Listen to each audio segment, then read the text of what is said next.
오늘은 노아의 후손들 이야기를 좀 하고자 합니다.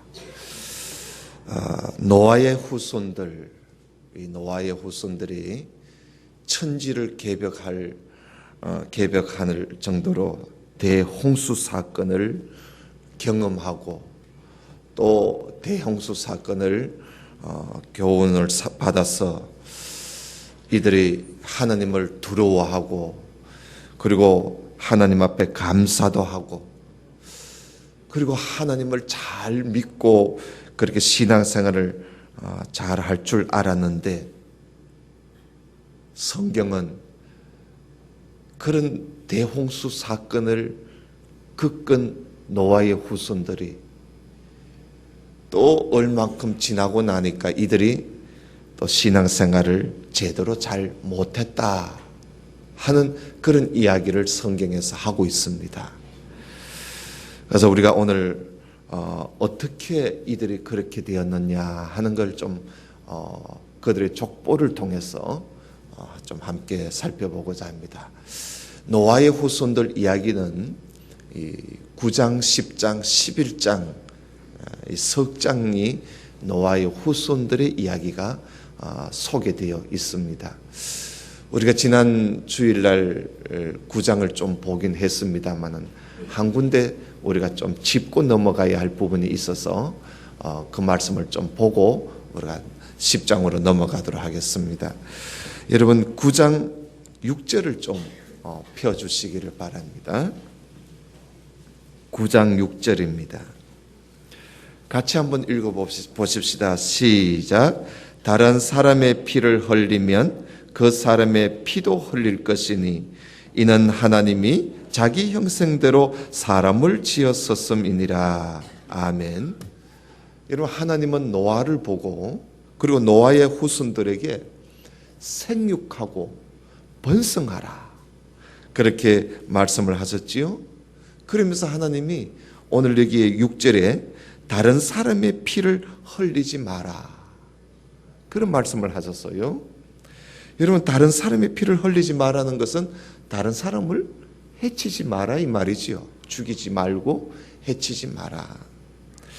사람이 어느 누구의 피를 흘리게 되면 그 사람도 피를 흘리게 된다 하는 그런 이야기입니다. 이걸 동형보복론이라 하는 그런 판결법입니다만은 이 어떤 가해자가 이만큼 사람에게 가했으면 그 가한 만큼 자기도 받아야 된다 그런 이야기입니다. 여러분 만약에 어떤 사람이 사람을 죽였을 때 요즘 뭐 사람을 죽이는 일들이 얼마나 많이 일어납니까? 그죠? 사람을 죽였을 때에 그도 그만큼 형벌을 받아야 된다는 겁니다. 왜냐? 그게 중요한 거예요. 왜냐? 왜 그래야 되느냐? 오늘 여기 6절에 하나님께서 사람을 지었을 때에 하나님의 형상으로 지었었기 때문에 이유가 거기에 있습니다.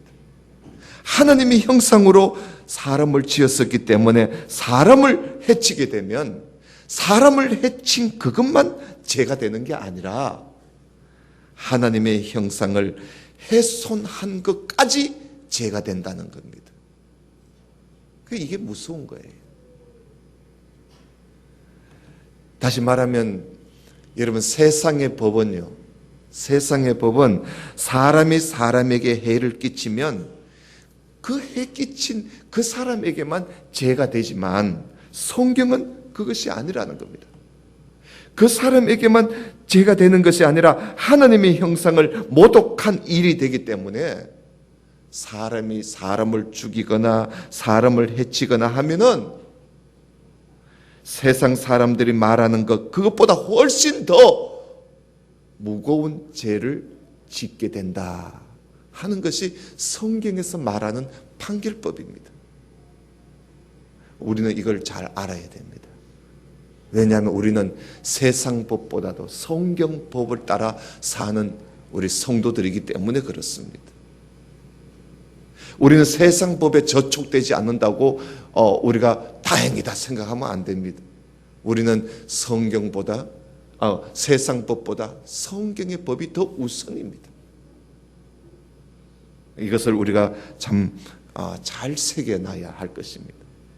어떤 경우라도 사람이 사람을 해치는 일은 우리 사전에는 없어야 할 것입니다.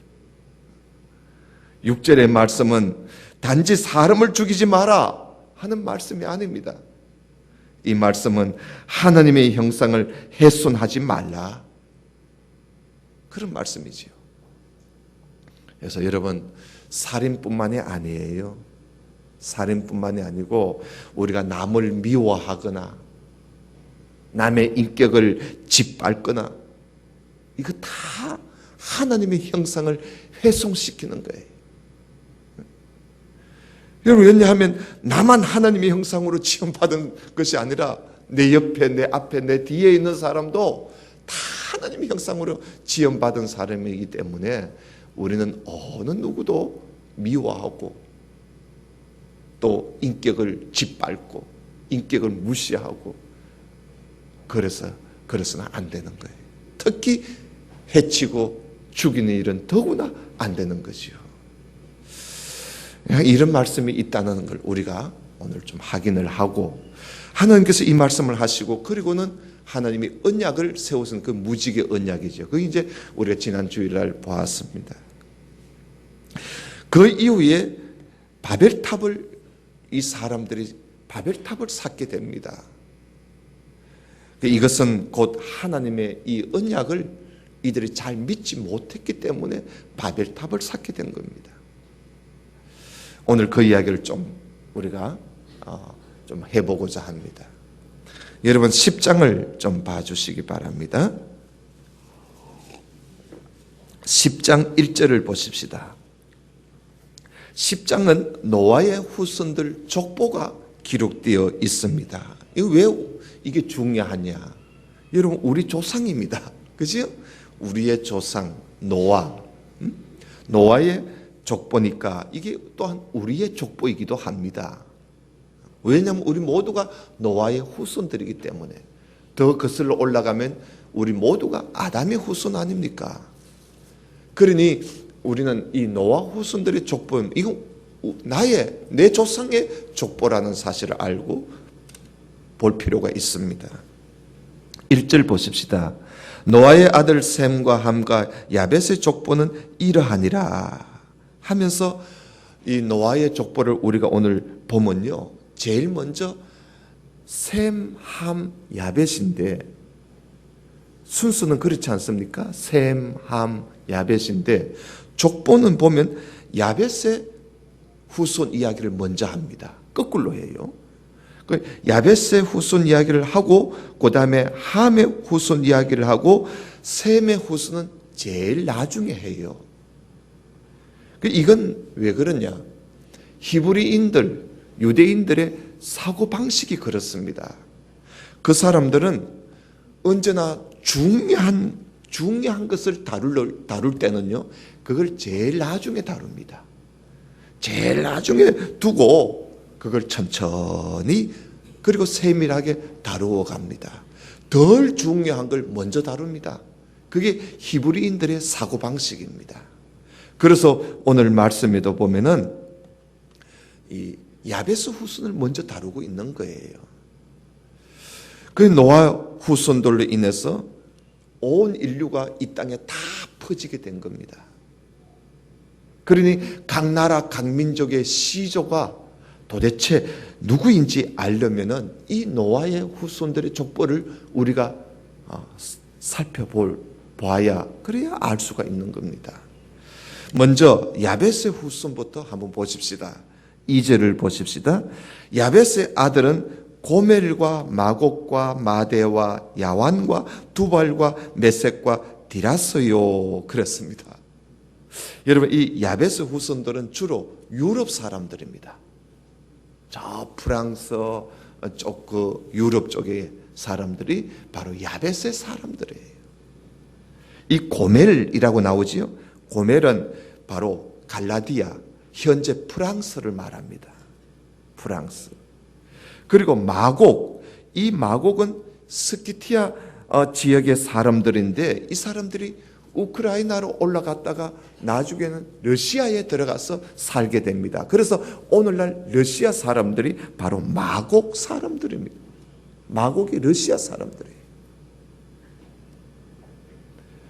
그리고 또 우리가 성경을 읽다 보면요, 뭐 야만이나 스구디아인이나 하는 그런 말을 나오지요. 그 스구디아인이 바로 이 마곡의 후손들이에요. 러시아 사람들을 말이죠. 그 다음에 또 거기 보면 야베스의 아들 중에 보면 또 마대가 나오지요. 마대는 메데, 페르시아 사람을 말합니다. 페르시아. 야완은 헬라인입니다. 그리스 사람들이 야완, 그리스 사람들이고, 메색은 터키 지역의 사람들이 메색입니다. 그리고 디라스는 이탈리아 사람들, 디라스, 이탈리아 사람들을 두고 하는 말이에요. 이렇게 보면 이 야베스의 자손들은 주로 유럽 쪽에 가서 살게 돼요. 그리고 유럽 쪽에 가서 산 사람들이 거의 야베스 후손들이라 그렇게 보면 되겠습니다. 3절 볼까요? 고멜의 아들은 아스그나스와 리밧과 도말가요. 그리고 야완의 아들은 엘리사와 달시스와 기띔과 도다님이라 그래 되어 있습니다. 여기에 고멜의 아들들은 모두 다가 이 가파도기아 사람들이고요. 그리고 야완의 아들들, 이 달시스라든지, 이 달시스는 타르수스라고도 합니다만은 스페인 사람들입니다. 이 달시스, 스페인 사람들을 두고 하는 말. 기띔은 키프로스, 사이프러스라 그러죠. 키프로스 사람들을 말합니다. 자, 이 모두 다 유럽 쪽 사람이에요. 그래서 5절에 보면 이들로부터 여러 나라 백성으로 나뉘어서 각기 언어와 종족과 나라대로 바닷가의 땅에 머물고 살았더라. 유럽 쪽 이야기를 하고 있는 거예요. 그 다음에 두 번째는 함의 후손들을 한번 보십시다. 6절에 보면 함의 아들들은 구스, 미스라임, 풋, 가나안이요 그래 되어 있습니다. 여러분, 이 함의 후손들은요, 주로 아프리카, 니느웨에서부터 아프리카에까지 퍼져나간 사람들이 바로 함의 자손들입니다. 오늘 여기에 함의 아들 중에 구스가 나오는데, 이 구스는 바로 이디오피아 한 부분의 사람을 말합니다. 미스라임, 이 미스라임은 애굽을 말합니다. 이집트. 이집트의 옛 이름이 미스라임이에요. 이집트, 애굽을 말하고요. 붓은 리비아 쪽의 사람들을 말을 합니다. 그리고 가나안, 가나안은 우리가 많이 들어서 잘 알지요. 가나안 땅의 사람들이지요. 그리고 7절에 구스의 아들은 스바와 하윌라와 삽디와 라마와 삽더가요. 라마의 아들은 스바와 드다니요. 그래. 이 스바는 예멘, 남예멘, 북예멘, 옛날에는 그런데 요즘은 통일됐지요. 예멘 사람들. 드다는 우리가 잘 아는 아라비아 사람들, 아라비아. 그런데 특이한 게 있어요. 8절에 보면 구스가 또 니모롯이라는 아들을 낳았어요. 여기 니모롯이라는 아들을 우리가 잘 좀 봐야 돼요. 이 함의 자손 중에 또 이런 아들이 후손이 있어요. 니모롯을 낳았는데 그는 세상의 첫 용사라. 이전 성경에는 세상의 첫 영걸이라 그래 됐지요. 영웅 호걸이라 말이죠. 그가 여호와 앞에서 용감한 사냥꾼이 되었으므로, 여기 번역이요, 요거는 좀 잘못한 것 같아요. 이전 성경이 올바른 번역이에요. 이전 성경에는 여호와 앞에서 특이한 사냥꾼으로 그래 되어 있어요. 그게 맞아요. 용감한 사냥꾼, 용감한 사냥꾼이 아니에요. 특이한 사냥꾼이라 하는 게 좀 아주 이 성경의 이 뜻에 맞는 번역인 것 같아요. 용감한 사냥꾼이 되었으므로 속담에 이르기를 아문은 여호와 앞에 니모롯같이 용감한 사냥꾼이로다 하더라. 이 니무롯이라는 사람이 어떤 사람인지 이 사람을 두고 속담까지 생겼어요. 그 이 사람이 어떤 사람이냐 하면 여호와 앞에서 용감한 사냥꾼이 되었다. 어떻게 읽어보면 참 좋은 말인 것처럼 들리지요. 그죠? 좋은 말인 것처럼 들려요. 하나님 앞에서 용감한 사냥꾼이다. 야, 참 대단한 사람이구나. 우리가 그렇게 보입니다만은 이게 사실 좀 더 알고 보면요. 그래서 이 성경은 우리 공부가 필요한 거예요. 이걸 좀 알고 보면 여호와 앞에서라는 이 말은요, 여호와를 대적하여 이 말입니다. 여호와를 대적하여 여호와를 맞서서 하나님을 맞선다. 하나님께 대든다는 거예요. 그러니까 이 니무롯이 하나님을 대적하는, 하나님께 대드는 그런 아주 악한 사람의 조상이 된 사람이 니무롯이에요. 여러분, 하나님께 대드는 사람들 있지요. 그 조상이 누구냐면 니무롯이에요. 니무롯. 유대인의 그 백과사전에 보면요, 니무롯은 누굽니까 하고 니무롯을 이래 검색해 보면요, 이 사람은 하나님께 대드는 사람이라고 그렇게 소개되어 있습니다. 그래서 여러분, 어떤 사람이 아주 거칠거나 또 하나님을 막 대적하고 그런 사람이 있으면요, 사람들이 그 사람을 두고 뭐라 그러냐면, 야야, 저 사람 봐라, 저 사람 꼭 말이야, 여호와 앞에서 니무롯과 같은 그런 아주 특이한 사냥꾼이야, 그렇게 말을 할 정도로 니무롯이 악한 사람의 조상이라 이 말입니다. 이런 거 우리가 참 이 성경을 이렇게 우리가 보면서 이걸 배워야 되는 거죠. 이 사람이 무엇을 사냥을 하는 사람인지 여기에 소개되어 있지 않아서 우리가 알 수는 없습니다만, 아마 이 사람이요, 사람을 사냥하는 사람이었어요. 사람을 사냥하는. 여러분, 그 근거가 10절에 나와요. 10절 한번 봐요. 그의 나라, 그가 누구예요? 니무롯이지요. 니무롯의 나라는, 그의 나라는 시날 땅의 바벨, 에렉, 악갓, 갈레에서 시작되어 가지고, 그가 니무롯을 말합니다. 그가 그 땅에서 아수르로 나아가 니느웨와 르호보딜과 갈라와 및 니느웨와 갈라 사이에 레센을 건설하였으니 이는 큰 성읍이라. 아주 고대의 큰 성읍을 이 사람이 세웠어요. 레센이라는 성읍을. 이 니무롯이라는 사람이 차지하고 살고 있는 이 성읍이 바로 이렇다고 여기 10절에서 12절까지 이야기해 주고 있습니다. 그 땅이 어딨냐? 시날 땅이에요. 여러분, 이 시날 땅이 바로 바벨론 땅을 말합니다. 바벨론 땅. 이라크 쪽이지요. 성경에 바벨론 땅을 두고 시날 땅 혹은 갈대아 땅이라고 그렇게 이야기를 합니다. 다 같은 말입니다.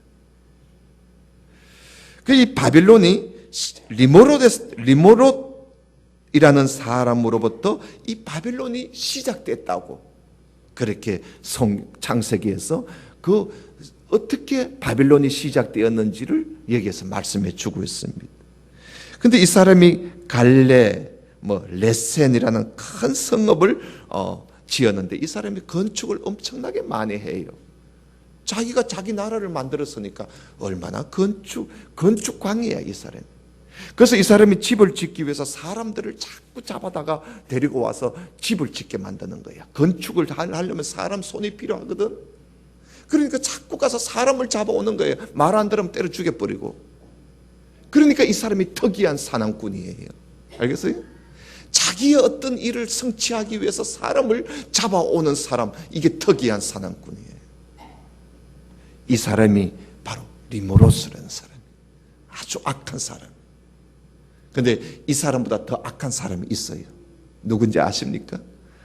이 니무롯의 부인이요, 이 사람보다 더 악합니다. 세미라미스라는 여자인데요, 세미라미스라는 이 여자는요 자기 남편보다 리모롯이라는 남편보다 더 악명 높은 여자입니다.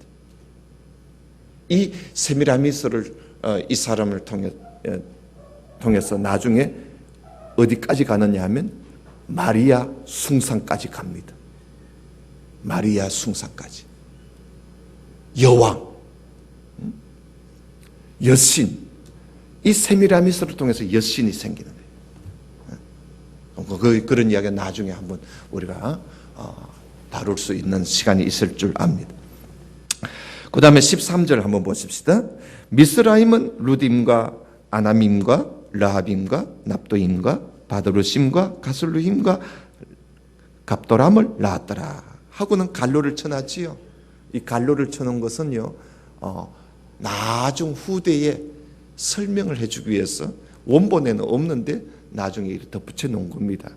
가슬루힘에게서 블레셋이 나왔다. 이 블레셋은 바로 어디에서 시작됐나 하는 걸 여기서 이야기해 주고 있습니다.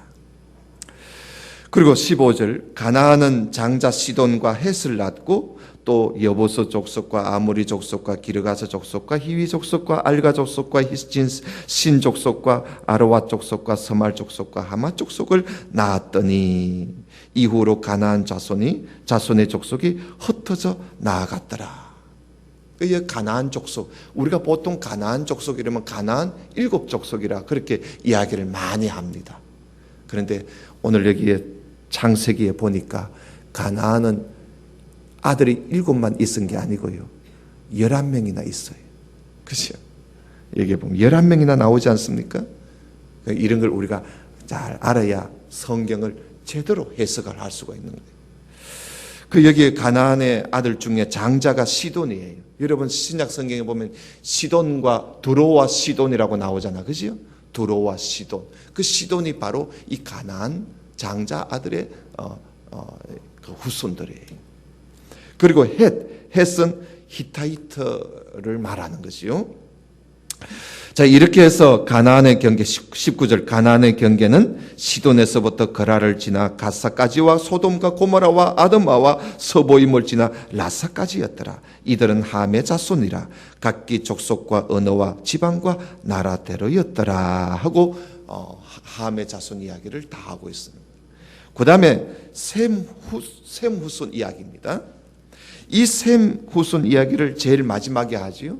근데 이 셈 후손 이야기가 여기서부터 시작해서 창세기 끝까지 셈 후손 이야기를 합니다. 사실 보면요, 요한계시록까지 이 셈 후손 이야기가 이어져 가고 있습니다. 그만큼 이 셈 후손 이야기가, 이 셈 후손이 중요한, 성경에 이 셈 후손이 중요한 거예요.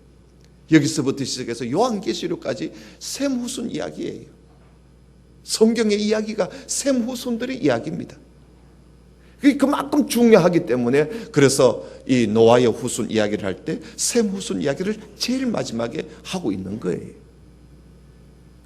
여러분 셈 후손을 한번 보십시다. 이 셈 후손은요 주로 아시아, 중동과 아시아의 지역에 퍼져나갔어요. 그래서 우리나라 사람들도요 아마 틀림없이 이 셈 자손들 중에 누군가가 이 한반도까지 와서 살게 된 거예요. 그러니까 우리의 조상은 셈의 후손들이에요. 우리는 셈의 후손들이에요. 한국 사람들은. 그 우리 조상을 우리가 제대로 알아야 되겠죠.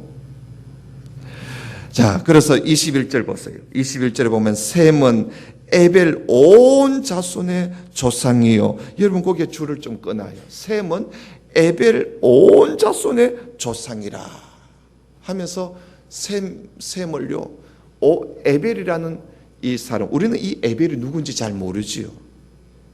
그런데 이 성경을 기록한 이 당시에 이 사람들은 에벨 하면은 누군지 너무나 잘 아는 사람이에요. 그래서 자기들이 에벨, 우리가 잘 아는 이 에벨의 조상이 바로 셈이라고 여기에서 이야기를 하는 거예요. 그럼 이 에벨이 누구냐? 바로 에벨은 히브리를 말합니다. 히브리를 말하는 거예요. 여러분 이 히브리어는 그 모음이 없어요. 다 자음이에요. 그러니까 사람이 각기 자기가 읽는 사람마다 따라 다를 수가 있는 거예요. 그래서 이 에벨은 히브리, 여러분 히브리 말 많이 들었죠. 히브리인, 유대인, 히브리인 말이죠. 히브리인이에요, 이 에벨. 그러니까 이 히브리 사람들의 조상이 누구냐? 셈이라 이거예요. 셈. 알겠어요? 그 유대인의 조상이 누구냐? 셈이란 말이죠. 그 이야기를 하고 있는 거예요. 그래서 셈은 에벨 온 자손의 조상이요 하면서 야베스의 형이라 그에게도 자녀가 출생하였으니 셈의 아들은 엘람과 아수로와 아르박삭과 룻과 아람이요 아람의 아들은 우스와 훌과 게델과 마스다 그랬어요. 그 여기에 보면 이 엘람이라는 셈의 아들 엘람이 나옵니다. 이 엘람이 바로 페르시아만 안쪽에 사는 사람들인데 오늘날 이 사람들이 메대 사람들과 합해서 살면서 이 사람들이 바로 누구냐면 오늘날 우리가 텔레비에 많이 나오는 이란이라는 사람들이 바로 이 엘람이라는 사람. 이란의 조상, 이란이라는 사람들의 조상이 엘람이에요. 그리고 또 이 아수르는 셈의 둘째 아들이지요. 아시리아. 그리고 아르박삭. 여러분 이 아르박삭을 눈여겨봐야 돼요. 이 아르박삭은 아브라함의 조상이에요. 이제 우리가 오늘 오후 시간에 아브라함을 공부할 텐데 아브라함의 조상이 누구냐면 아르박삭. 셈의 아들 아르박삭이에요. 룻은 루디아. 그리고 리디아를 말하고요. 아람은 오늘날 시리아, 다마스커스, 시리아의 이 사람을 바로 아람이라 그러는 조상이에요. 그래서 우리가 이렇게 보면요, 성경에 셈, 함, 야베 이 사람들이 세운 이 나라가 오늘 우리 세계사 책에 다 나와요. 우리 학생들 그 세계사 책에 우리가 그 원래의 그들의 그 지명을 우리가 몰라서 그렇지 모르면 성경 보면 알 수 있는 거예요. 어느 책에도 없어요. 성경에서만 소개하고 있는 거예요. 그렇기 때문에 성경은 역사적 사실에 기초하는 것이지 전혀 역사하고 상관없는 그런 소리를 하는 책이 아니에요. 알겠어요? 그래서 원 역사는 성경에만 나오는 거예요. 자, 계속 한번 보십시다. 24절. 아르박삭은 셀라를 낳고 셀라는 에벨을 낳았으며 에벨은 두 아들을 낳고 하나의 이름을 벨렉시라 하였으니 그때에 세상이 나뉘어졌다 그러지요. 벨렉 때에 아마 바벨탑을 샀다가 세상이 사방으로 흩어져 나간 것 같아요. 그리고 벨렉의 아우의 이름은 욕단이며 이 또 욕단이니까요. 또 어떤 사람이요. 또 너무 지나친 사람이 욕단이 나왔다. 우리 당군이 아마 욕단의 후손 아닌가. 뭐 이렇게 해가지고 또 단자가 나왔다고. 그렇게 또 조사를 하고 이런 그런 또 아주 지나친 사람도 있어요. 그다음 거 봅시다. 벨렉의 아우의 이름은 욕단이며 욕단은 알모닷과 셀렙과 하살마액과 예라와 하도람과 우살과 디글라와 오발과 아비마엘과 서바와 오빌과 하윌라와 요밥을 낳았으니 이들은 다 욕단의 아들이며 그들이 거주하는 곳은 메사에서부터 서발로 가는 길에 동쪽이라 그러죠. 동쪽. 그러니까 이들은 계속 동쪽을 향해서 퍼져나간 거예요. 이게 이제 셈의 자손들이에요.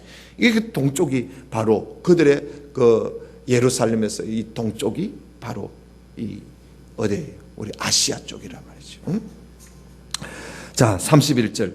이들은 셈의 자손이니 그 종족과 언어와 지방과 나라대로였더라. 이들은 그 백성의 족보에 따르면 노아 자손의 족속들이고 홍수 후에 이들에게서 그 땅의 백성들이 다 나누어지게 되었다. 그러니까 우리 온 세상의 모든 사람들이 노아 자손이 아닌 사람은 없어요. 그지요? 다 노아 자손들이에요. 그러므로 우리는 어떻습니까? 우리는 온 세계 모든 사람들이 다 노아의 자손이기 때문에 우리는 다 한 형제고 한 자매인 거예요. 우리는 다 한 형제 한 자매예요. 한 사람의 그 자손이에요. 우리는 이것을 우리가 알아요. 그래서 온 인류는 우리가 한 형제다, 자매다. 그렇게 우리가 생각을 해요. 남이 아니에요. 저 아프리카에 산다고 저들은 우리의 남으로 생각하면 안 돼요. 남이 아니에요. 우리는 다 우리의 이웃이고 우리의 형제 자매라는 사실. 이것이 우리가 선교하는 사람들의 또 우리가 선교사들을 후원하는 우리 성도들의 가져야 할 이 자세입니다. 남이 아니라는 거예요. 남이 아니. 그러면 우리 인류가 어떻게 해서 온 땅이 이렇게 흩어지게 됐나 하는 것이 11장에서 말씀을 하고 있는 거예요. 오늘 본문이지요. 여러분 11장 1절을 한번 보세요. 온 땅의 언어가 하나였어요. 말이 하나였단 말이죠. 그러니까 아직까지 흩어지기 전이에요. 노아의 후손들이 흩어지기 전에는 모두 다 말이 똑같았어요. 언어가 하나고 말이 하나였어요. 이에 그들이 동방으로 옮기다가 시날 평지, 바빌론이지요. 시날 평지를 만나서 거기에서 같이 사는 거예요. 노아의 후손들이 모두 다가 흩어지지 아니하고 다 시날 땅에 가서 거기서 도시를 만들고 거기서 사는 거예요. 한테 뭉쳐서 사는 거예요. 그런데요, 여러분, 이 한테 뭉쳐서 이렇게 다 한테 뭉쳐가지고 그 야벳자 후손들, 함의 후손들, 셈의 후손들이 흩어지지 않고 다 함께 이 모여가지고 뭉쳐 사는 게 이게 하나님의 뜻일까요? 원래는 이게 하나님의 뜻이 아니에요. 하나님께서는요, 인간을 만드시고 생육하고 번성하고 온 세상에 편만해서 다스리라 하는 것이 이게 하나님의 뜻이에요. 하나님의 뜻은 우리가 뭉쳐서 사는 것이 아니라 퍼져가지고 온 땅에 편만해서 구석구석에 우리가 가서 사는 것. 이게 하나님의 뜻이에요. 그런데 셈, 함, 야벳의 자손들은 이 하나님의 뜻을 거스리는 거예요. 뭐라 그럽니까? 흩어짐을 면하자. 우리 흩어지지 말자. 그러면서 이들의 성읍과 탑을 쌓으면서 사는 거예요. 여러분 3절을 한번 보세요. 서로 말하되 뭐라 합니까? 자, 벽돌을 만들어 견고히 굽자. 왜 벽돌을 만듭니까? 이들에게는 모래뿐이에요. 그러니까 벽돌을 만들 수밖에 없는 거예요. 벽돌로 돌을 대신하여 하며 역청으로 진흙을 대신하고 또 뭐라고 합니까? 자, 성읍과 탑을 건설하여 그 탑 꼭대기를 하늘에 닿게 해서 우리 이름을 내고 그리고 우리가 온 지면에 흩어지는 거 면하자. 이런 소리를 하고 있는 거예요. 이것은 하나님의 뜻을 거스리는 행위예요. 하나님의 뜻에 위배되는 소리라 이거 말이죠. 하나님의 뜻은 모든 사람들이 다 흩어졌어. 온 땅에 충만한 것이, 온 땅에 충만해서 사는 것이 이게 하나님이 우리 인류를 향한 하나님의 뜻이에요. 그런데 이들이 흩어지기 전에는 이들이 이런 식으로 하나님의 뜻을 위배하고 있었던 거지요. 그래서 5절 보세요. 여호와께서 사람들이 건설하는 그 성읍과 탑을 보시려고 하나님이 강림하십니다. 여호와께서 이르시되 이 무리가 말이야 한 족속이야. 말도 하나고 언어도 하나이니까 이런 짓을 하는구만. 만약에 이 이들을 그냥 내버려 둔다면 나중에는 내가 막을 수가 없겠구나. 여러분 거기 막을 수 없다고 줄을 꺼놔요. 여러분 우리 하나님께서 하지 못할 일도 있어요. 보십시오.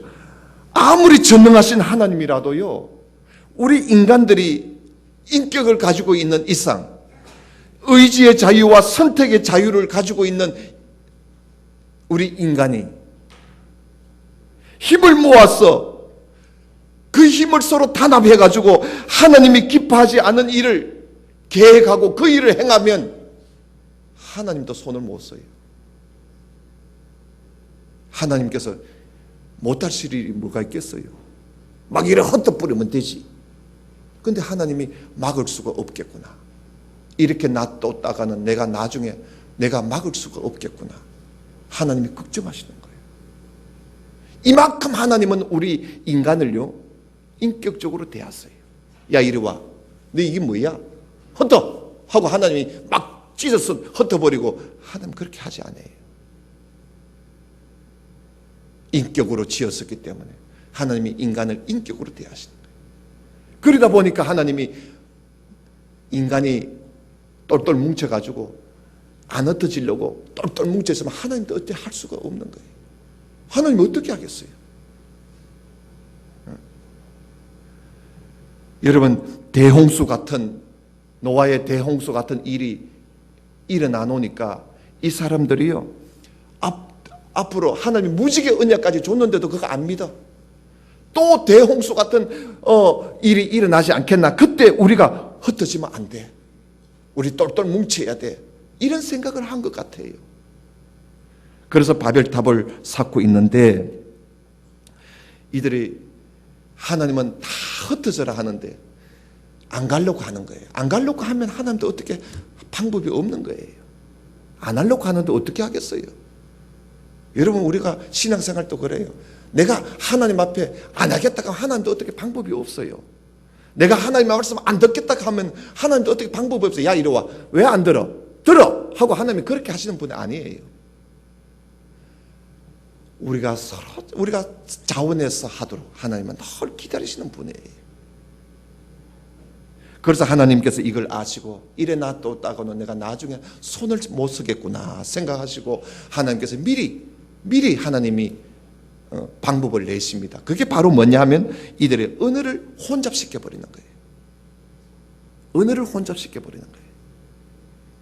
그래서 하나님이 우리 인간의 언어를 각기 말로 하나님이 혼잡시켜 버리신 거예요. 여러분 7절을 한번 봐요.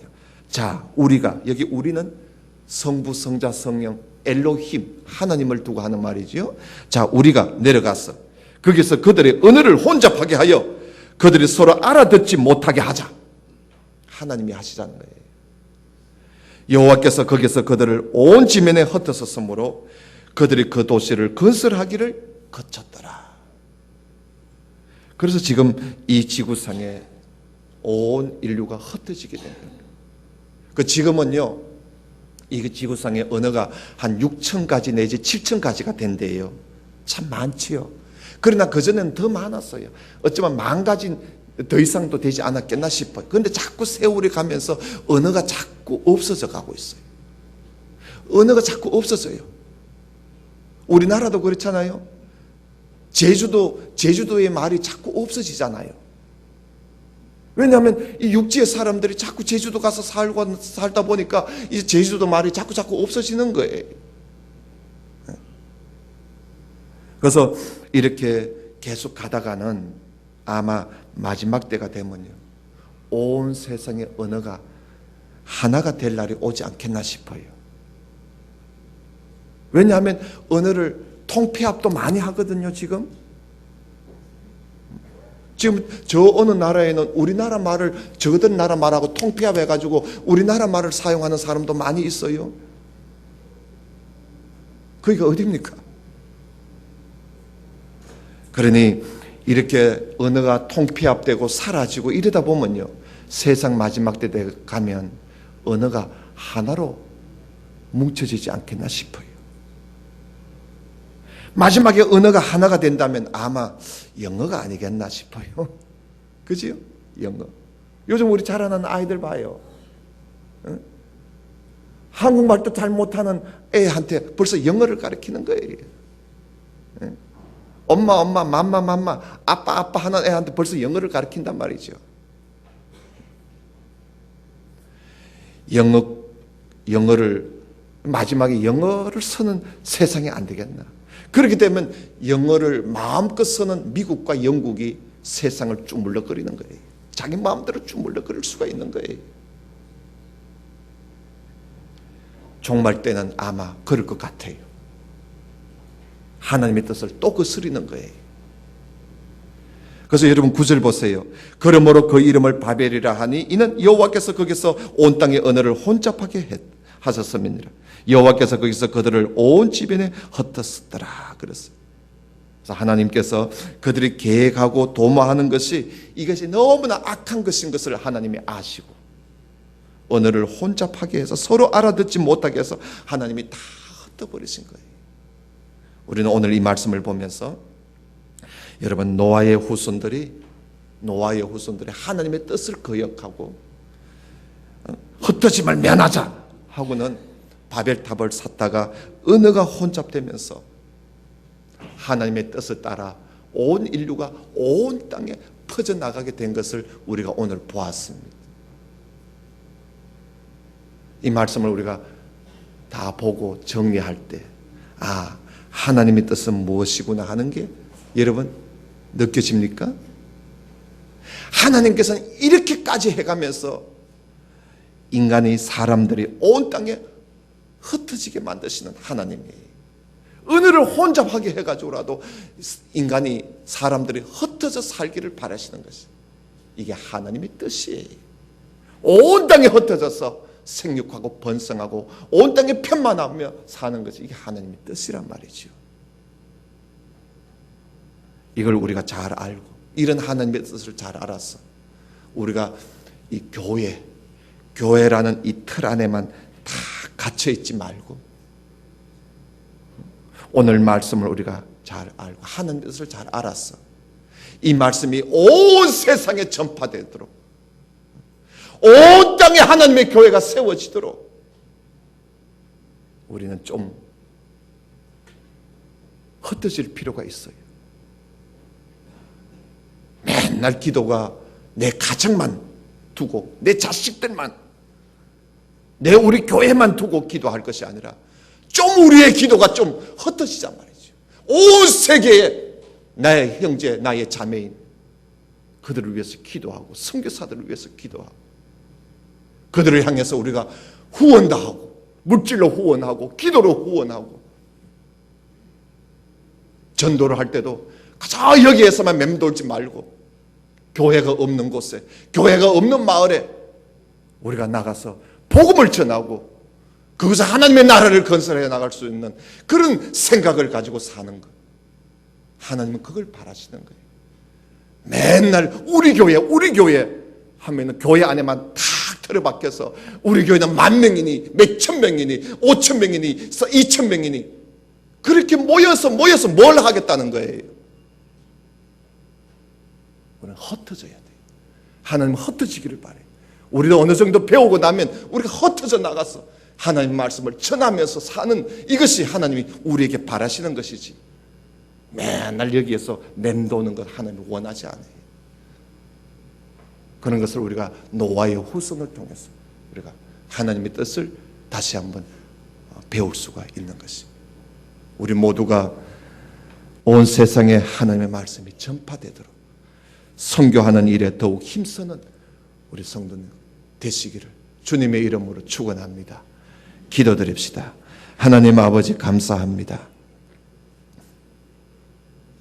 오늘 말씀을 우리가 함께 보면서 노아의 후손들 하나님의 뜻을 거스르고 거역하고 위배하여 똘똘 뭉쳐 살고자 하는 그들을 하나님께서 언어를 혼잡게 해서 흩어서 온 세상에 흩어져 살게 하여 오늘날 이 세상 온 세계에 하나님의 말씀이 전파되게 하시는 하나님의 뜻을 우리가 오늘 보았습니다. 오늘날 우리들도 니무롯과 같은 이 악한 자들은 자꾸만 하나를 만들려 하고 흩어지지 않으려고 그리고 한 곳에만 맴돌려고 하는 그런 세상에 우리가 휩쓸리지 말고 우리는 복음을 들고 여기저기 이곳저곳 이 나라 저 나라로 우리가 흩어져서 하나님 말씀을 전하고 증거하고 선포하며 선교하며 전도하는 그런 교회가 될 수 있도록 도와주옵소서. 예수님 이름으로 기도드리옵나이다. 아멘.